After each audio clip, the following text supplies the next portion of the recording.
Today's discussion is around heart disease. There's lots of different kinds of heart disease. This one in particular is the kind that we talk about as coronary artery disease, where our coronary arteries, the arteries that feed our heart muscle, they plug up with cholesterol and all the other bad stuff. I'm a nurse practitioner. I've been in nursing 39 years now. I worked in Emerge for many years at the beginning out in Vancouver and Victoria. I went up north with the First Nations community. We spent 5 years up there and ended up in Niagara Falls. So I've been in Niagara Falls with Heart Niagara now for over 20 years, I think. Yeah. So the initial half of that 20 years, I was running the cardiac rehab program in Niagara Falls. Actually, in all of Niagara, we'd see 500 patients a year. And that program was specifically for people who'd had a cardiac event. So they had a heart attack, they had angina or unstable angina, they had plugged up arteries and got stents, they had bypass surgery, they even ablation therapy, arrhythmias we would see. So anybody with heart problems that needed a little bit of help to get going again in a good way with a little bit of carefulness at the beginning. So that was for about 10 years. And then after that, I moved into the schools program. And the Heart Niagara has this schools program. It's been around for 28 years now, I think. Way back when it was started with a handshake. Can't do this now. And so we got into the schools, and what we would do is we'd go into the phys ed classes in grade 9 for all of the region. So we'd see about 5,000 kids a year in grade 9 phys ed. And we would do their cholesterols, their blood pressure, height, weight, waist circumference, and all that, and collect data, and then work with universities on doing research. And then as technology improved and we could do better cholesterol testing, and everything ramped up gradually. And the last 8 years, we've been doing research with sick kids, and it's been focused on that initial start of preventing heart disease in the kids. So with all of that data, we've published lots and lots with the kids, and it changes the old traditional thinking around heart disease. So now in the last 3 years, with COVID especially, is they've closed the schools. So we can't get into the schools in the last couple of years. So we've had more time to process the data and work on things. And what we're coming up with is the scenario around heart disease is essentially the same for everybody at every age. I can say the same thing to every age level because it's all the same game. So if you want to prevent the first heart problem, you have to do the same thing as preventing the second heart problem or the third heart problem. So it comes down to health behaviors, risk factors, heart disease risk factors, and then managing heart disease. So with health behaviors, we've all got them, right? So hopefully they're good, but none of us are perfect. So none of us have a perfect health behavior scenario. With risk factors, you're doing your very best when you're younger to prevent the risk factors. Because once you have your health behaviors that have progressed now into cardiovascular disease risk factors, well, the next step is obviously cardiovascular disease. And cardiovascular disease, I'm just going to talk about heart disease, but cardiovascular disease includes heart disease, the coronary arteries, and the carotid arteries in your neck and strokes. It's the same process. So if you can prevent heart disease, chances are you're going to prevent any strokes too, or the plugged up artery kind. Now, the two things that are the sort of the uncontrollable. One is your genetics. So a person can have really good genetics and can do all the wrong stuff and get away with it for quite a while. And then other people have terrible genetics and do all the right stuff and can get away with stuff for a while. So there's no clean, simple equation or algorithm that says, okay, this is your picture and this is where you're headed.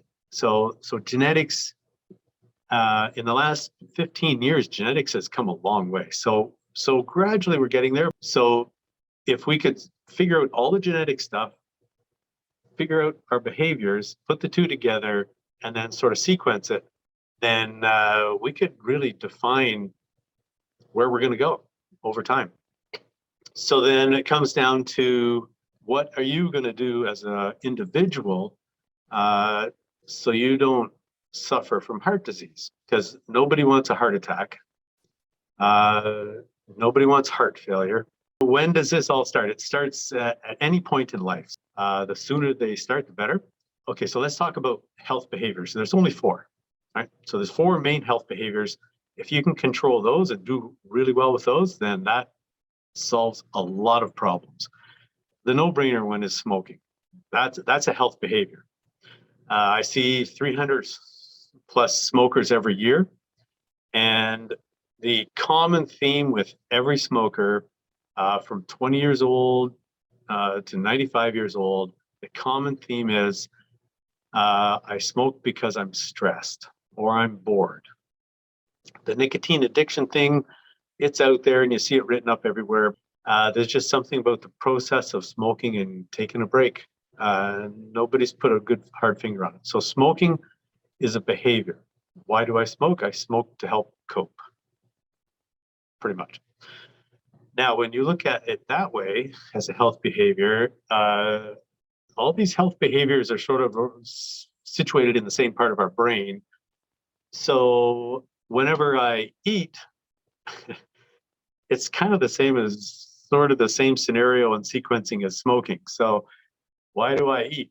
Well, I eat when I'm stressed. so that's not good, but or I eat when I'm bored, right? So that's a problem.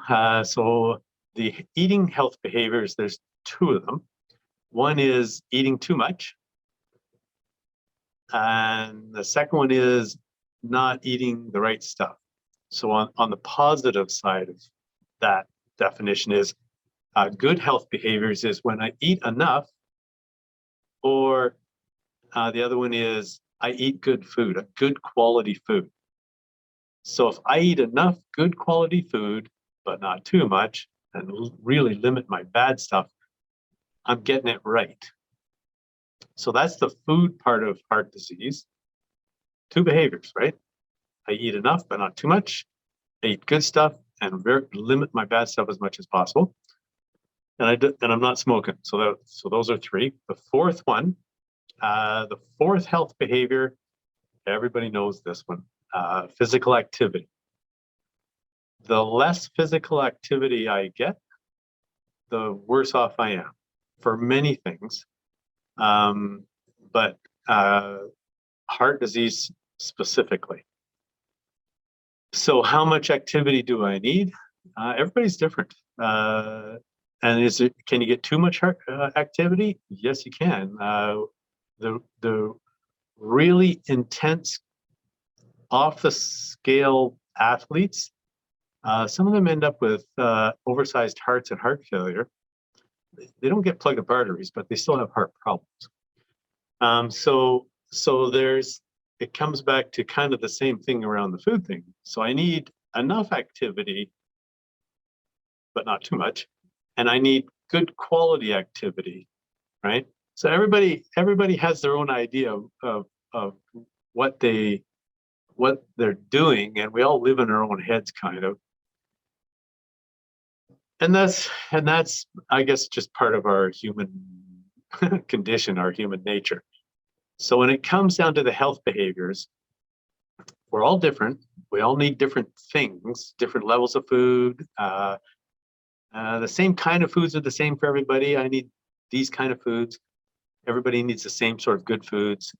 Activity, we all need different levels of physical activity depending on our ages and stuff, and our capabilities too. So if we have a lot of physical problems and aren't able to do certain things, um, usually you can do other things. There's not too many people that can't get enough good physical activity. It's just a matter of finding the right kind and then being able to access it. Sometimes that's a real trick. And no smoking, no brainer, just don't smoke. I mean, easy to say, hard to do for people who smoke. Managing their stress is sort of the key on quitting smoking and staying quit. Anyway, so those are the 4 health behaviors, right? That's the beginning. So that sort of overlays your genetics. So if I do all the good stuff and I have really good genetics, my risk is really low of developing heart disease. So you're managing your risk. And then, so that's the next step in all of this, is managing risk.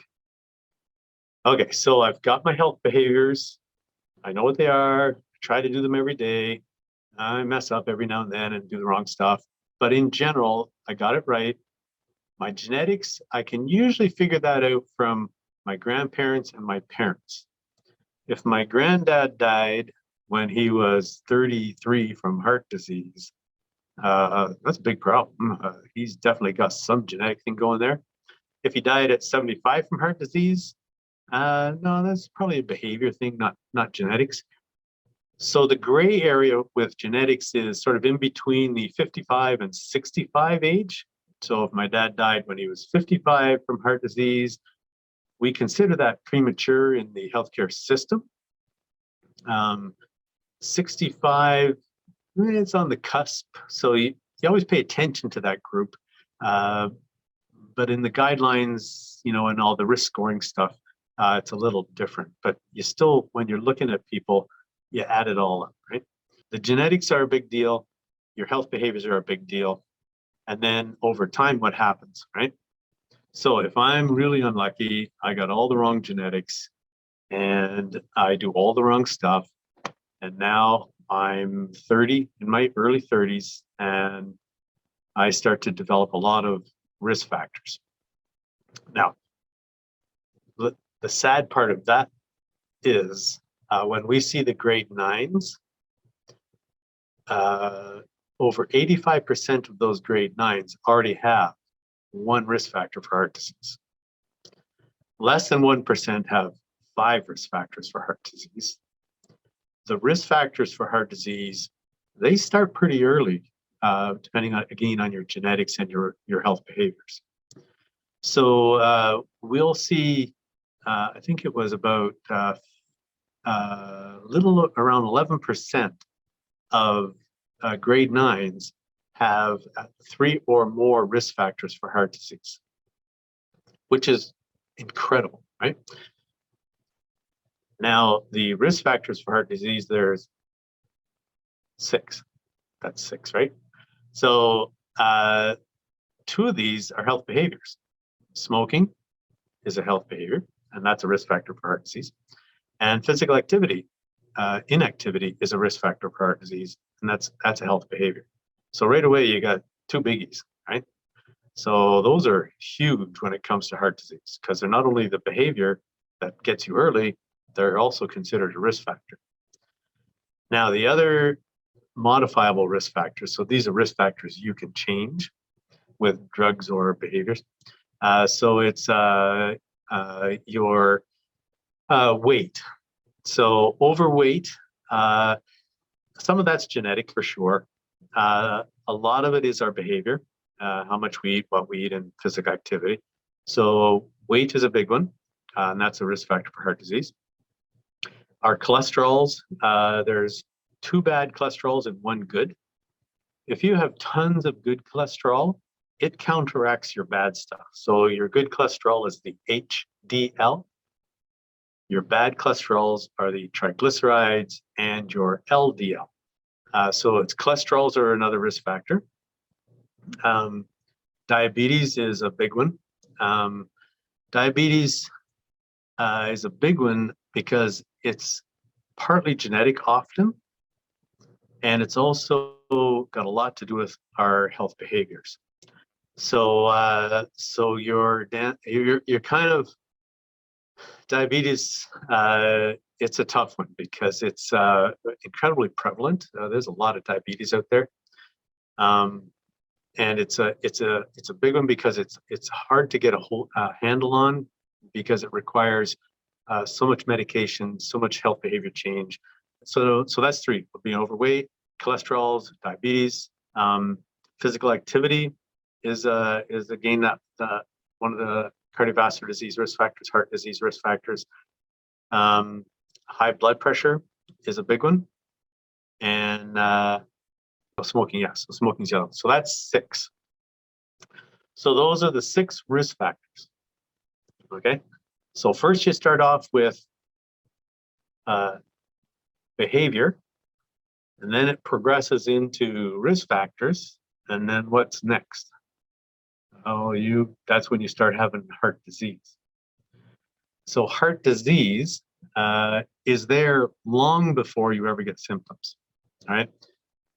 So the plaque that grows on the inside of your arteries, they're like little bumps, right? So underneath that one layer of tissue in your arteries, so your arteries are different layers of tissues. On the outside is a tough connective tissue that holds it all together, and then there's different layers of connective tissue that keeps it from popping out because there's lots of pressure. And then you got muscles, and the muscles, every artery has muscles, and the muscles can contract or expand depending on what our systems are telling them to do, right? And depending on what part of our body. So if I walk out in the cold, my hands freeze up, they turn white. Okay, well, I got a bit of a problem with circulation. So they turn white because all my peripheral circulation shut down because it's really sensitive to cold, and it doesn't want to let that cold cool down my blood. So it doesn't let the blood into my cold fingers. It wants to keep my blood deeper into the inside of my body where I'll stay warm. So that's automatic. So there's a lot of these automatic systems in our body that make those muscles in our arteries expand and contract. And that's what a lot of blood pressure is expanding and contracting. Okay, so you got the connective tissue layer, you got the muscle layer, and then you've got a layer of endothelium. It's a 1-cell thickness layer. Under that layer, and between that layer and the muscles, is where these plaques grow. And there might be some connective tissue in there too. So those plaques are like bumps. So you got this nice artery wall, then you have a bump, and that's the inside of your artery, right? So those bumps grow and keep growing if your health behaviors are not the healthiest, and if your genetics are made so that you don't prevent it. Those little bumps continue to grow, and these all start when you're young, like 9 years old. So they did autopsies on kids when they were 9, died from trauma and everything, looked at their coronary arteries to say, well, what do these look like? And they found the beginnings of all this atherosclerosis, all these plaques and bumps inside their arteries, which is pretty incredible. So that all starts way back, right? So then you have years and years and years and years of developing these bumps. So now you've got these bumps, and when they start to cause problems, is either they've grown enough now to block the blood flow past them, when your muscles contract and expand, because that's happening all the time in our arteries. So now you're out there and I'm working hard and I'm shoveling snow and I start to get this chest pain. Well, those arteries have squeezed down a bit and the pressure's gone up to get my blood everywhere. And now it's squeezed off enough so that it's narrowed the space between the bump and the rest of the arterial wall. So I don't get quite enough blood through there. when I don't get quite enough blood down into my heart muscle, my heart muscle complains and my heart muscle starts to hurt. That's called angina. So now I've got angina, feels weird. I got to take a seat. Whoa, oh, it went away. So I'm okay. So guys are terrible for this. Women get checked. They're smarter. I don't know what it is. They get checked sooner. So, okay. So now I've got some angina. So if I'm smart enough and I catch on, I go down and see my doc or my nurse practitioner and say, hey, I was shoveling snow the other day and I didn't feel good. I had this chest pressure, it went into my arm, went up into my jaw, and it's kind of weird, went away when I sat down. I mean, those are all the red flags. That makes it easy for us because you just said all the right stuff. So then, yeah, okay, well, then let's do a little stress test. Let's just get you down to emerge, depending on how bad things are. And then you get worked up. You go in. Hopefully they can do an angiogram on you, pop in a few stents, and away you go. You're good.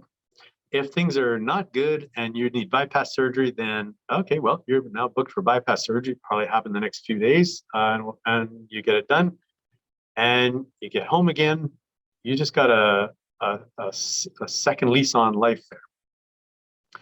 So again, the health behaviors lead to the risk factors. The risk factors lead to the heart disease. Now you got to manage your heart disease. So what do I do to manage my heart disease?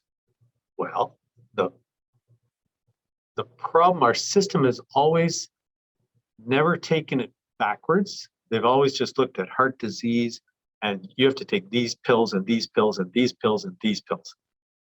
Well, that's really nice. And you can take all the pills, but if your health behaviors haven't got sorted out, they're just fighting each other, and you don't really get the best outcome. So whenever you that was what cardiac rehab was all about. It was all about getting people to understand health behaviors, risk factors, and how to manage their heart disease. So at any point in life, this is risk management.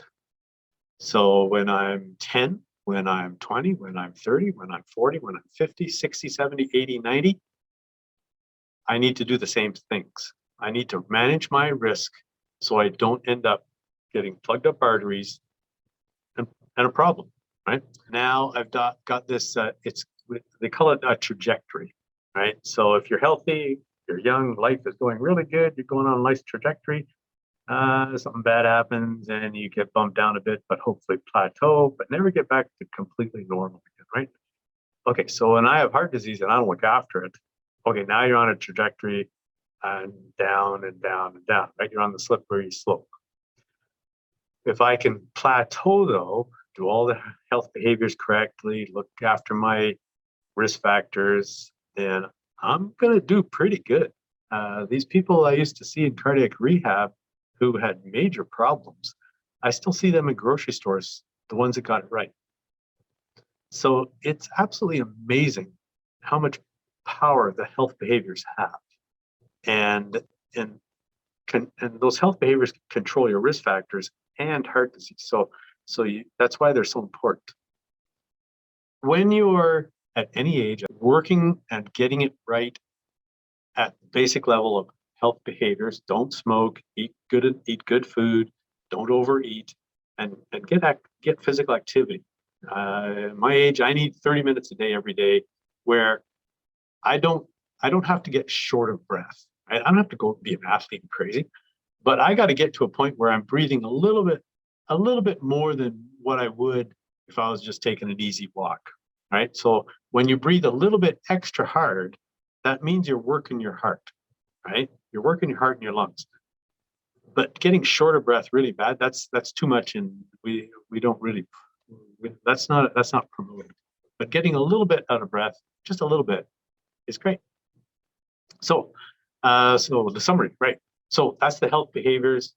Genetics, we can't do anything about it. We're stuck with them. The risk factors, diabetes, blood pressure, cholesterols. If you're prescribed meds, take them. I mean, the sooner you get on meds for this stuff at a lower level until you don't want to wait to have screaming blood pressure or diabetes. If you can get on early and get control, that's perfect. So you get the right kind of drug regime going, and you get control of your risk factors, and again, you plateau. Okay, we're unlucky. Now I got heart disease. Okay, I'm given some extra drugs now for my heart disease, plus all the ones I had for my risk factors. And if I, again, get my health behaviors going, control my risk factors, chances are with my heart disease, I'll still plateau and have a good quality of life for a long time.